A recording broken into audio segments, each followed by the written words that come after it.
Hello guys, एक बार फिर आप सभी का मेरे चैनल पर स्वागत है। आज का मेरा ये वीडियो कॉकटेल्स पे रहेगा। How to take care of a cocktail. इसमें आपको सारे इन्फॉर्मेशन मिल जाएंगे जो आप कॉकटेल के बारे में जानना चाहते हैं।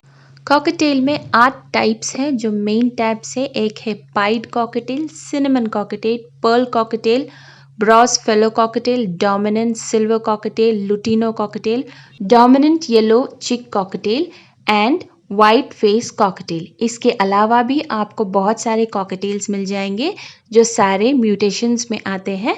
म्यूटेशन करने के बाद उनमें और भी वैरायटीज आते हैं। कॉकटेल्स ऑस्ट्रेलिया से बिलोंग करते हैं जो कॉकटू फैमिली के हैं। कॉकटू में 21 टाइप्स होते हैं, उसमें से एक टाइप है कॉकटेल।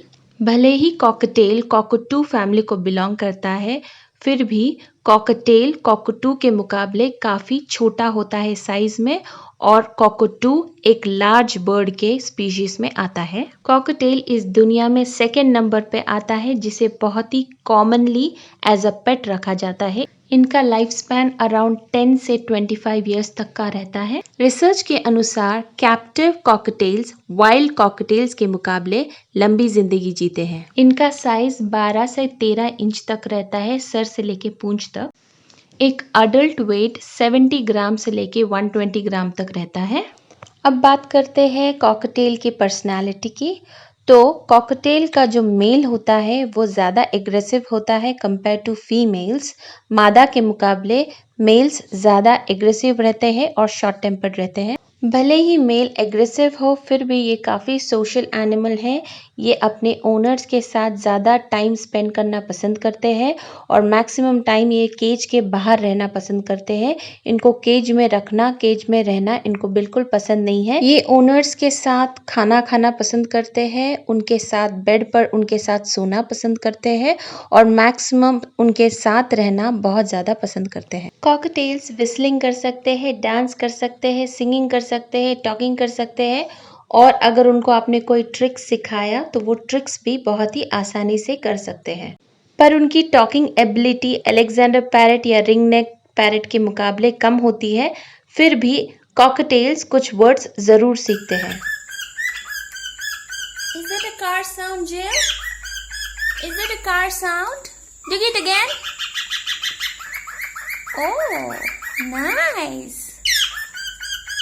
अगर आप कॉकटेल लाने की सोच रहे हैं तो मेरा एडवाइस रहेगा कि आप पैर लेके आइए, 2 कॉकटेल लेके आइए, क्योंकि ये जो बर्ड है ये पैर में रहना पसंद करते हैं, क्योंकि ये एक दूसरे को प्रीनिंग करते हैं, संवारते हैं। तो 2 लेके आइए, 1 मत लाइए। अब बात करते हैं, जब आप एक कॉकटेल घर पर लाते हैं तो कॉकटेल्स में कौन सी बीमारियां हो सकती है और आपको उनसे क्या प्रॉब्लम्स हो सकते हैं। एक बहुत ही कॉमन डिजीज जो इन्फेक्शन कॉकटेल्स को होती है वो है सिटाकोसिस, जो अमेज़न पैरट्स और बजरीगर्स को भी होती है, मतलब बजीज को भी होती है। ये 3 पैरट्स ऐसे हैं जिनको ये बीमारी बहुत इफेक्ट करती है। साइंटिफिक टर्म में सिटाकोसिस को क्लैमाइडोफिलासिस भी कहा जाता है और इसे पैरट फीवर भी कहा जाता है। इस बीमारी में कॉकटेल्स का पूरा बॉडी स्वेल हो जाता है, सूज जाता है, आँख और नाक से पानी आने लगता है। ज़्यादातर केसेस में जब कॉकटेल्स को सिटाकोसिस होता है वो 5 दिन से 1 हफ्ता तक ही जिंदा रहते हैं। ट्रीटमेंट कराने के बाद भी वो मर जाते हैं। अब बात करते हैं कॉकटेल्स को सिटाकोसिस होता कैसा है। एक मेन रीज़न है जिससे ये बीमारी फैल सकती है, वो है बर्ड ड्रॉपिंग। अगर आप आपके बर्ड का केज रेगुलरली क्लीन नहीं करते हैं तो वो जो पूप है जो केज में रह गया है वो सूख जाता है, ड्राई हो जाता है। जो बर्ड उस ड्राई पूप को इनहेल करता है, मतलब सांस लेता है, वो डस्ट उसके नाक में जाता है। वो डस्ट इनहेल करने के बाद उस बर्ड को सिटाकोसिस होने के चांसेस हो जाते हैं।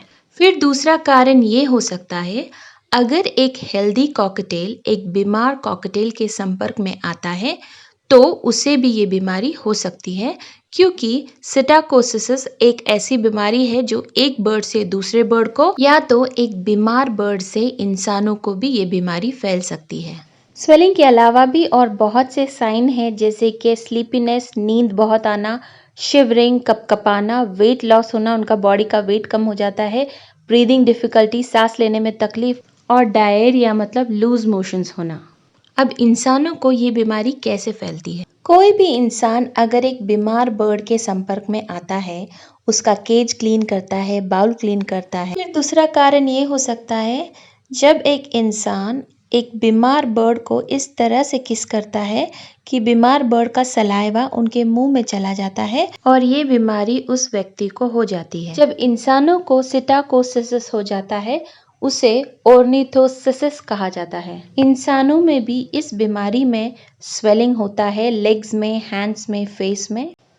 स्वेलिंग के अलावा सिम्टम्स ये भी है, इंसानों को बुखार आता है, चिल्स होता है, खांसी हो जाती है, वीकनेस मतलब चक्कर आने लगता है, मसल चेस्ट में पेन होता है, भूख मर जाती है, उल्टी आती है, नौजिया फीलिंग होता है, डायरिया मतलब लूज मोशन होता है, हेडेक होता है, पसीना बहुत आता है और डायरेक्ट लाइट से भी उन्हें प्रॉब्लम होता है, वो टॉलरेट नहीं कर पाते हैं डायरेक्ट लाइट। अगर आप में से किसी को भी इस बीमारी के बारे में, सिटाकोसिस के बारे में कोई और इन्फॉर्मेशन चाहिए होगा तो प्लीज़ मुझे कांटेक्ट कीजिए। फिर दूसरा मेन प्रॉब्लम कॉकटेल लाने से ये होता है कि ये जो पैरेट है इसमें बहुत ज़्यादा डाउन पाउडर रहता है, जिसे पैरेट डस्ट भी कहा जाता है या डैंडर कहा जाता है। ये जो पैरेट डस्ट है ये उनके लिए बहुत ज़रूरी है क्योंकि ये उनके बॉडी को, उनके फेदर को सॉफ्ट और शाइनी रखने में मदद करती है। जैसे इंसानों को डैंड्रफ होता है, ये पाउडर भी उसी तरह से दिखता है डैंड्रफ की तरह, बट ये कोई बीमारी नहीं है, इसे कोई इलाज की ज़रूरत नहीं है। ये पैरेट की ज़रूरत है उनके फेदर को सॉफ्ट और शाइनी करने के लिए, तो इसका कोई मेडिकेशन नहीं है। ये जो पैरेट डस्ट है या डाउन पाउडर है, ये सिर्फ African grey, Amazon parrot, cockatoo और कॉकटेल्स को रहता है। बाकी के जो पैरेट स्पीशीज है उनको सिर्फ मोल्टिंग के टाइम पे ये पाउडर गिरता है और 2 मंथ्स में उनका पैरेट डस्ट खत्म हो जाता है। बट ये जो 4 पैरेट है इनका लाइफ लॉन्ग पैरेट डस्ट गिरता है, लाइफ लॉन्ग वो प्रीनिंग करते हैं और ये डस्ट गिरता रहता है। ये जो डाउन पाउडर है इससे पैरेट्स को कोई प्रॉब्लम नहीं होता है, इनको कोई हानि नहीं पहुंचती है, बट ये ह्यूमंस के लिए अच्छा नहीं है, स्पेशली वो लोगों के लिए जो एस्थमेटिक है या एस्थमा के पेशेंट है। अगर वो लोग कॉकटेल्स के कांटेक्ट में आते हैं और ये पाउडर वो इनहेल करते हैं तो उनका अस्थमा बढ़ जाता है। दूसरा, कॉकटेल उन लोगों को भी अवॉइड करना चाहिए जिन्हें एलर्जीज है, स्पेशली डस्ट एलर्जी एंड ऐसी एलर्जी जो स्मेल करने से उन्हें होती है, स्किन रैशेस हो सकता है। ऐसे लोगों को भी कॉकटेल्स कम्प्लीटली अवॉइड करना चाहिए। आपके घर में आपके अलावा भी अगर किसी को अस्थमा प्रॉब्लम है या कोई एलर्जीज है तो कॉकटेल्स आपको अवॉइड करना होगा। अब बात करते हैं, जब आप एक बेबी कॉकटेल घर पर लाते हैं आपको उनका केयर कैसे करना है, आपको उनका ख्याल कैसे रखना है, बेसिक इन्फॉर्मेशन आपको जानना ज़रूरी है जब आप एक बेबी कॉकटेल घर पर लाते हैं। पहली चीज़ तो ये, जब आप बेबी कॉकटेल खरीदने जाएं तो मिनिमम 1 महीने से ऊपर वाला कॉकटेल खरीदिए, उससे छोटा मत लीजिए।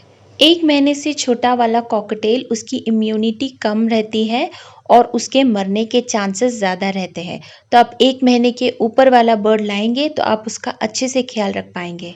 आप जब कॉकटेल खरीदने जाएं तो एक अच्छे ब्रीडर से या एक अच्छे पेट शॉप से खरीदिए। अच्छे ब्रीडर से या अच्छे पेट शॉप से खरीदने से ये होगा कि आपको एक हेल्दी बेबी मिलेगा और उस बेबी को कोई इन्फेक्शन या बीमारियां नहीं होंगी। बेबी बर्ड सेलेक्ट करते समय सबसे एक्टिव वाला बर्ड लीजिए।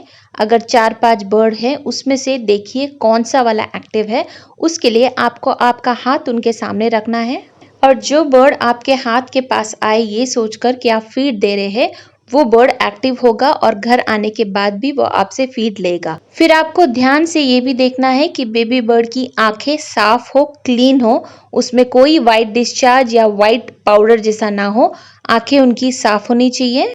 फिर आपको ध्यान देना है बेबी बर्ड के पैरों पर, उनका पैर, उनका पंजा साफ होना चाहिए और पिंक कलर में होना चाहिए, ड्राई ग्रे कलर नहीं रहना चाहिए, वो भी एक हेल्दी बर्ड की निशानी है।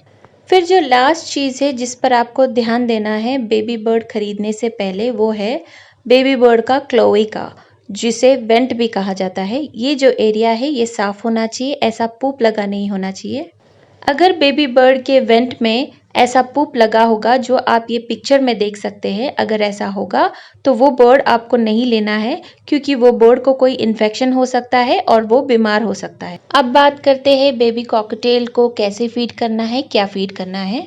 क्योंकि बेबी कॉकटेल एक एग्जॉटिक बर्ड है, इनको सत्तू या कोई और घर का खाना नहीं चलेगा।